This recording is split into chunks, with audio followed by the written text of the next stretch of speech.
The horses that started my business is retired now. So the one is Skyy, she's a grey. So she likes rolling in the soil. She likes to be on the earth, and we normally put them out. So what I'll be doing now, I'm going to fetch her to put her out into the field to go for grazing, because that's the routine. I don't want to put her out. I don't want to retire in terms of she's not living her life till its fullest.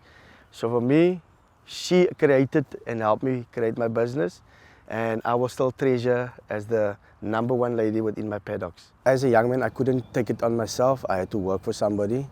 It was an ex-patient from Valkenburg, Mr. Gary Glass. He started the gardening produce, and then a chief leader, Joseph Little, saw me in the precinct of Oude Molen village, which was Valkenburg, and he called me aside and he said, what are you doing here? And I explained to him, I find my peace within this area by stretching my energy working in the gardens and working with the horses, and I'm helping Gary with his horses, training his horses up. And he said he's doing a program with all the street kids, and he asked me, where do I stay? I said, I also ran away from home, and I stayed in town for a while, then in Kensington, and then eventually I got to Oude Molen village. My grandmother stayed in Garden village, and I decided to go see her in terms of what I'm doing and why I'm dropping out. She wasn't happy with the fact that I'm dropping out, but because I told her I have a plan in my head and I want to pursue it, and she said to me, listen here, if you want to come home, the home is always open to you, but you need to make sure that you also bring an income. We're struggling here, but it's not for you to leave school. We want you to let you do your education finish. I've done till grade 11. I'm a dropout grade 11, and I decided to carry on with what made me feel happy. It's safe for kids, but still be aware. Like I said, the signs will tell its tale. And when I'm around, you will always be safe. The horses know me, they know my voice. And also it's same like your dog at home. When you have a dog at home, they become very territorial in terms of new smell, new face. So they will always look up and come towards you, or they will come and smell you and say, okay, it's fine, my owner is here, he say it's fine. So it's the same rules, any animal is the same. If you can have your animal controlled, you can have people controlled. If you can't control your animal, you can't control your kids. When I came to the farm, I learned a different way of experience. So Uncle Cloete taught me how to brush a horse, how to pick up his feet, how to even clean water, when to give him water.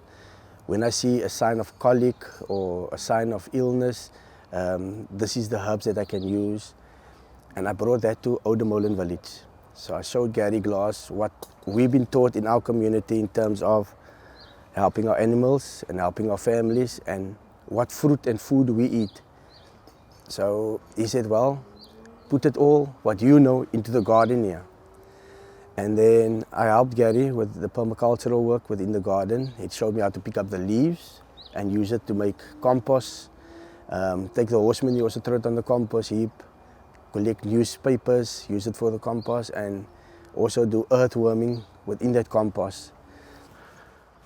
We call this the custard tree. This is the favorite tree where the bats hangs out.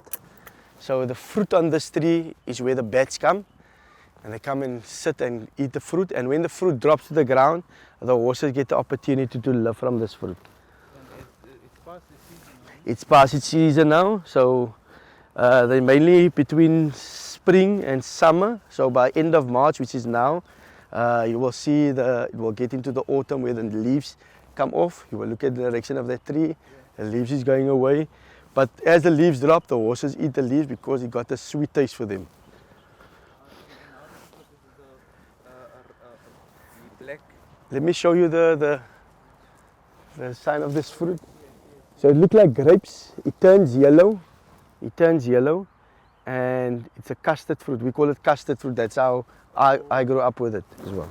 And it's only animals that can eat it. Only the animals eat it, and if humans want to try it, I don't see a problem with it. If animals can eat it, humans can eat it as well. So as you can see, I keep her separate. She had a roll in the sand. So this is Galubi, he's going to come through, and Jack will come through. Why are they coming from?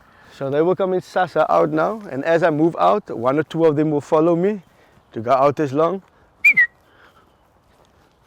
Come. So this is Skyy. She's the oldest mare here. She's 29 years old and she's retired, and I'm still giving her the chance to finish off her life. She done all the stunts with me, all the movie shoots with me, all the still shoots with me, and she done lots of weddings. And she was the highlight in the younger days. Like our parents, they were fashionable people. This was the fashionable horse. As you notice, the development within this area gone bigger and worse. And also the people has been pushing chemicals into the rivers. I don't believe of what the city tells of there's none of these animals. I can take the people out and show them in the seasonal areas where is this fish, where is the butterflies. Also the flamingos also comes out here. They all come in seasonal changes. There's different birds that also hang out here. We even have bats around here. Mongoose is also around here. We also got the season of where now we're going to winter, where the tiger frogs is coming out. So these are all things that happen in seasons. So if city comes out and they do the statistics on just coming once a year and expect they're going to do things without speaking to the people of the ground and get pointed out in what areas we will find these things, they don't have the full story or the full proof of what they are saying, because they're not staying on this ground. We're the people that live and feed off this ground.